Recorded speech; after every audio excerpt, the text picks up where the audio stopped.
Hello everyone and welcome to my channel. My name is Crown and today we are going to have some more stories that I hope that you will enjoy. But before we start, it would be so much appreciated if you would subscribe to the channel, like the video if you enjoyed it, and maybe leave a comment down below. These simple clicks would mean a lot to the future of this channel and really reward the effort that I put in every day. And now, without further ado, let's go! First story. Noisy neighbors get silenced. Back in the 80s, I lived in a flat in southeast London.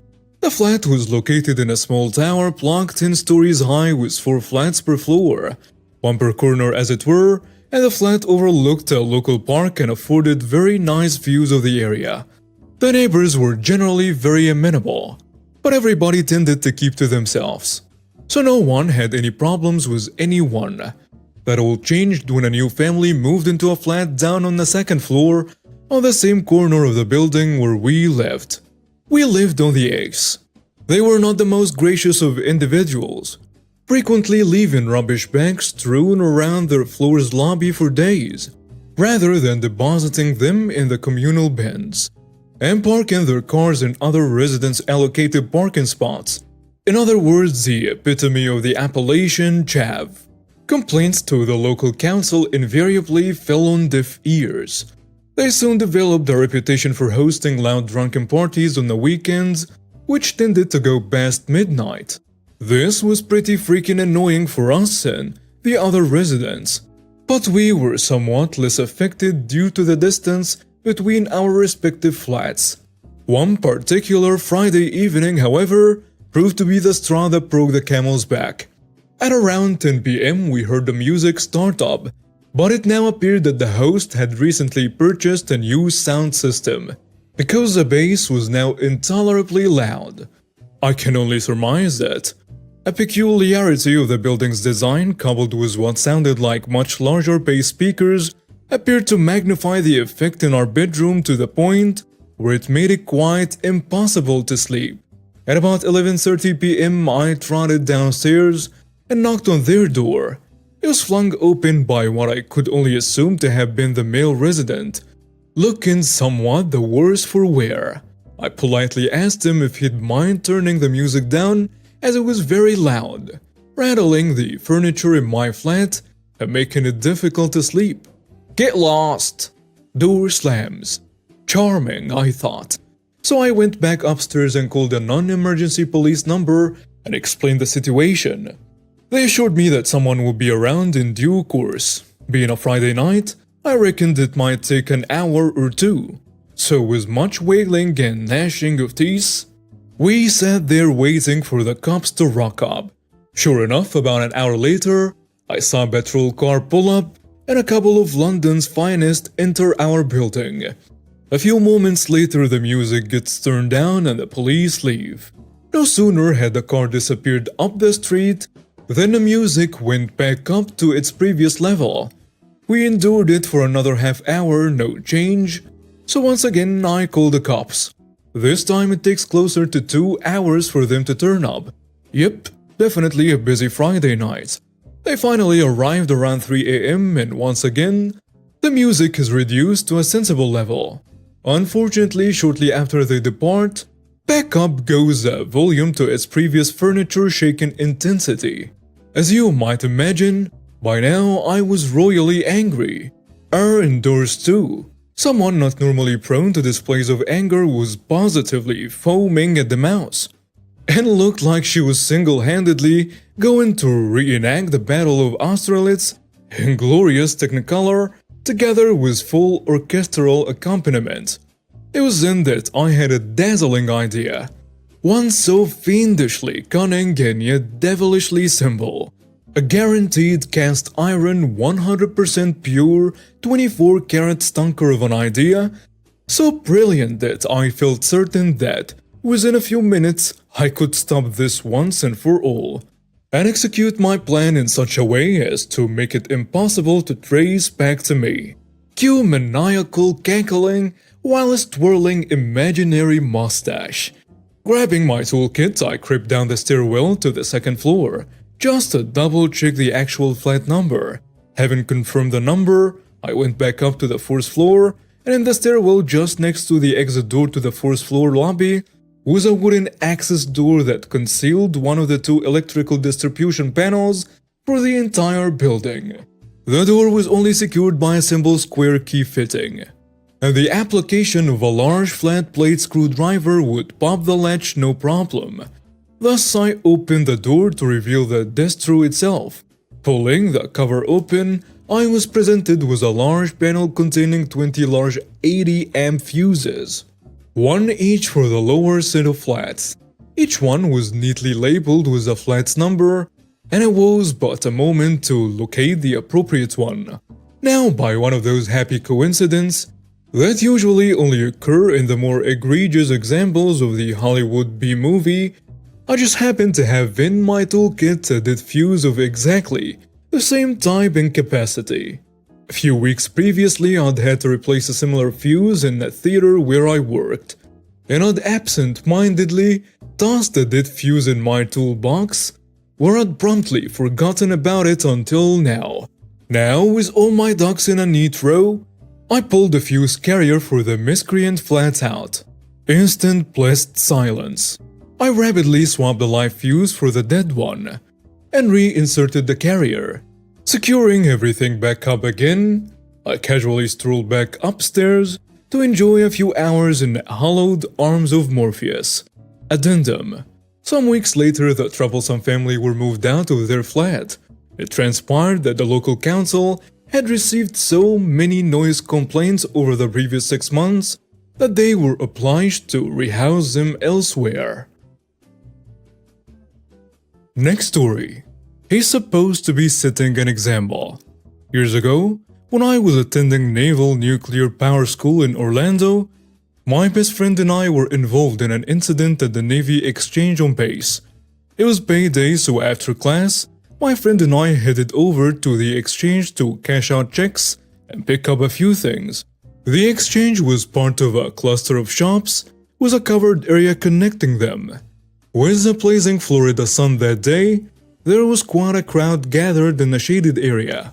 As we were headed for the door of the exchange, we saw a well-dressed late middle-aged woman carrying a large number of packages trying to get through the door. Why she didn't have a cart for all her packages, I have no clue. My friend and I each grabbed one side of the double doors and opened them for her. And just as she's coming through the door, a lieutenant junior grade comes charging through, nearly knocking her off of her feet and sending her packages flying. The lieutenant joins with a cluster of other junior officers having a bull crap session. I catch the woman's arm to steady her, and once she's regained her balance, I run to get a shopping cart while my friend starts gathering up her packages. When I return a moment later, we put all of her packages in the cart and present it to the woman. She gives us a huge smile and thank you. My friend is a bit of a smart mouse and sees that the offending lieutenant is still bull crapping with his buddies, and he pitches his voice loud enough that he's sure the lieutenant will hear and says, "Our pleasure, ma'am.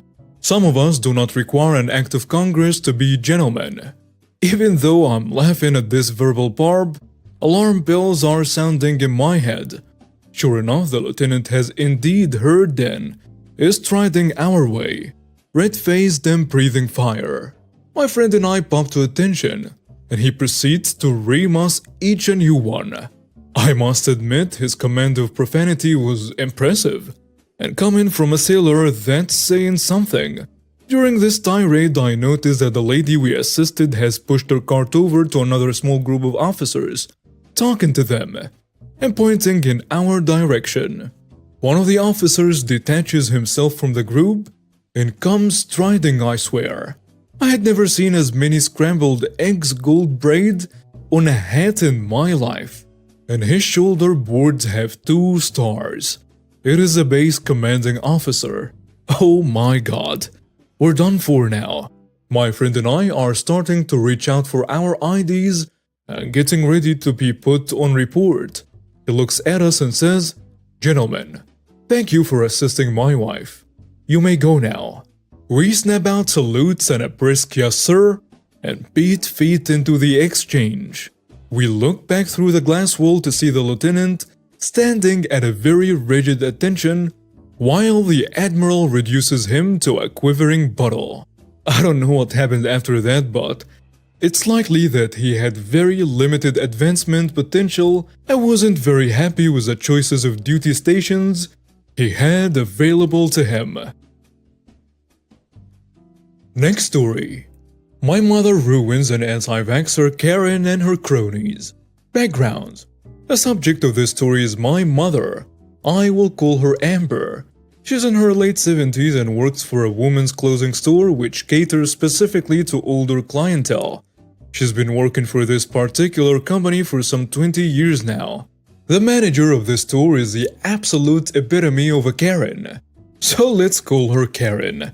Extremely entitled, short-haired, chumpy, cheats on her husband, and a blatant backstabber. Because the store is staffed by mostly older women, cliques tend to form. It is basically high school. Yes, older women can be that pity. And naturally, Karen has her own cronies. During periods where no one is in the store, there also tends to be a ton of gossip, important for later.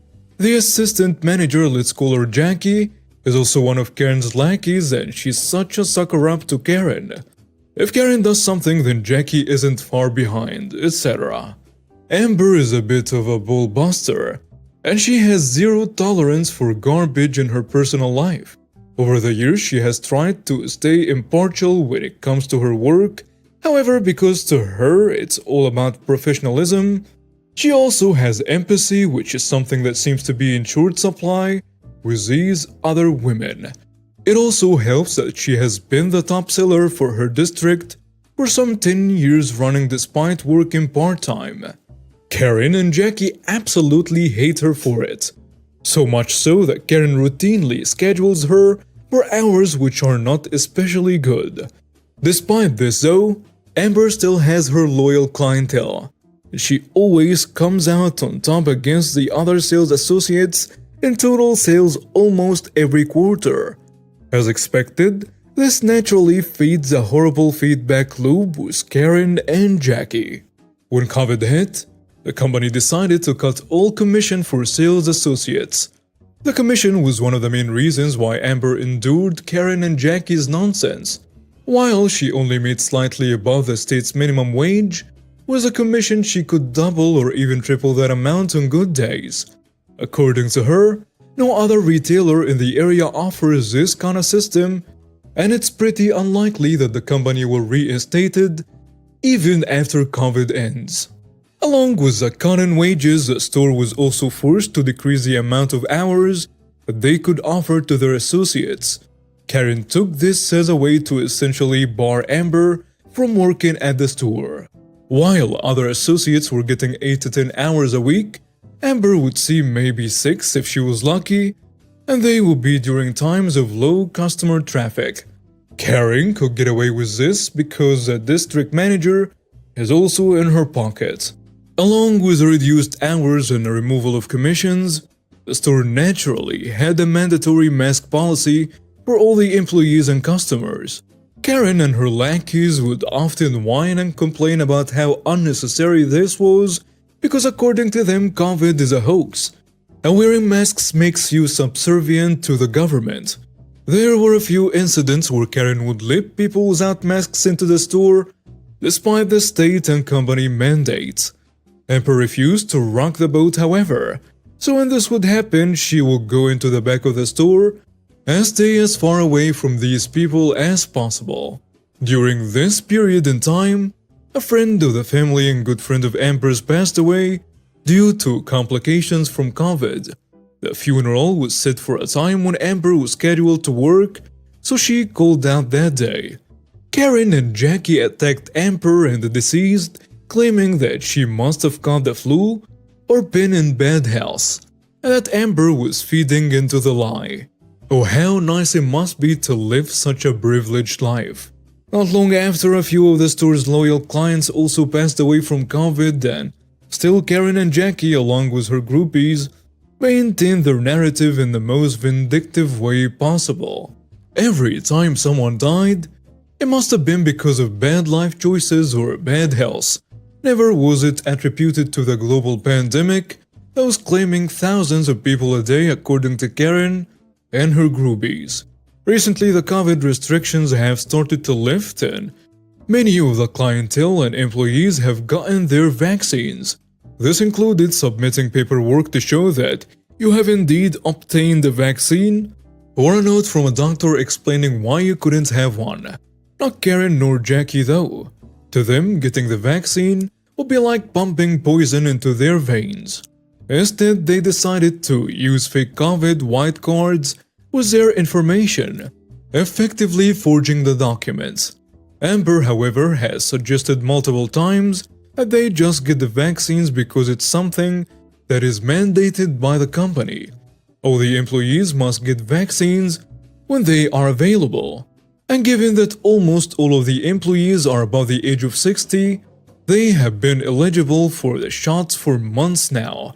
Recently, Amber had an emotional conversation directly with Karen where she expressed her concern for her. "I just want you and your family to be safe, so please get the vaccine." Karen responded with her normal snide attitude, of course. A few days later, however, Karen sent a text message mentioning that she had finally got the vaccine. She didn't. Amber replied that it was great and that she was happy for her. And Karen just replied with a GIF of some guy flipping the bird. This was the beginning of the end for Amber. The incident. During one of her shifts, Amber overheard Karen and Jackie discussing how Amber was a jerk and a cheap who bought the story about how Karen had taken the vaccine. During that same shift, Amber was working with a customer in the back and some woman came into the store and stole a couple items of clothing, probably totaling out to be $100 at most. Now, it is company policy that during all shifts, there will always be at least 2 employees in the store, and during this particular stretch of time, Jackie was the only other person in the store. According to the video cameras, Jackie was up in front of the store playing with her phone when this woman came in. Normally, if someone steals items from the store, the protocol is to avoid confronting them and instead just call security after they have left the store. This is mainly to avoid lawsuits and to protect the employees should these people choose to get violent. It has happened in the past. That evening, Amber received a call from Karen telling her that she was on probation pending an investigation for allowing this woman to steal from the store. Given the company's policy regarding theft, this really made no sense. But Amber truly decided she had had enough. Eventually, this probation led to Amber's dismissal and the official reasoning was fairly vague. The revenge. One thing that I forgot to mention. A few years ago, Amber asked me to teach her how to record things on her phone. And luckily, we live in a single constant state. As such, Amber had recordings of these women backstabbing her and gossiping about rather scandalous things dating back for years. She had gathered quite a collection because you never know when you need to cover yourself. Over the years, Amber has gone to HR to no real avail, even with her recordings. Whether it be because they are also in the bucket of Karen or that they just don't care, remains to be seen. The HR department works directly under the district manager. Amber is also very good at keeping any paperwork and proof of these visits, including some recordings. And she also recorded the call where she was fired. Amber has a ton of very loyal clients who were pretty distraught when they learned of her dismissal. One client in particular runs a column at one of the major newspapers for the nearby city. We will call her Casey. Since Amber was a part-time worker, she did not really have much of a leg to stand on legally when it came to claiming a wrongful dismissal claim by legal means. However, that didn't mean that she didn't have any kind of recourse. She decided to attack the problem from multiple fronts. Amber compiled some of the greatest hits from her recording collection and had me email them off to the corporate offices of the company. specifically to the CEO, CTO, and basically every member of the board of directors. I fired a couple bursts off to anyone who had any power that I could find. Along with those recordings, she wrote an email about how Karen, Jackie, and her group of sheep refused to get vaccines and had falsified their vaccine documents to pass the company's standards. Casey then put Amber in touch with a columnist for the newspaper, and they got copies of the recordings, text messages, and the dismissal phone call. They also did an interview which was for an article and a TV slot on the local news. Amber discussed the commission cuts, clear favoritism and lack of any intervention by the HR, forged documents, company policy and the incident and so on.